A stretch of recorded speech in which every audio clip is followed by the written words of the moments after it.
Welcome back. In this video cast, we are going to look at what we call Microsoft Excel data type. Now, data types basically explains how Microsoft Excel stores a data or information in a given cell or a range of cells. The type of data stored in a cell will determine how Excel will perform analysis. There are basically 4 categories of data types that an Excel can store. We have what we call a text, character, or a string data type. So any character or a text that sits in a cell is a text or a string data type. For instance, the names of students in a class, location of customers, or even IDs of customers that you have been registered in your business. We mostly use text or characters when we are making headings. The second data type is a number. So numbers are integers and decimals.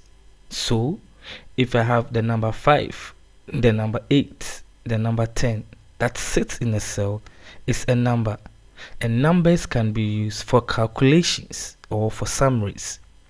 For instance, sales amounts, other quantities purchased, and student scores. The next data type we have is time and date data types. In Excel, time and dates are basically serial numbers or just numbers.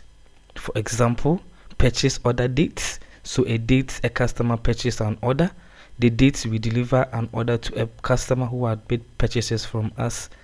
So when a date and a time sit in a cell, that is date or a time data type. And lastly, we have a Boolean data types. Boolean basically means true or false. So when a true sits in a cell or range of cells, or false sits in a range of cells or a cell, that type of data is a Boolean data type.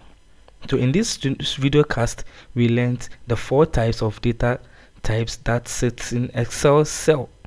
We have the character or a string data type, number, time and date, and Boolean data type. See you in the next video for the practical section. Thank you.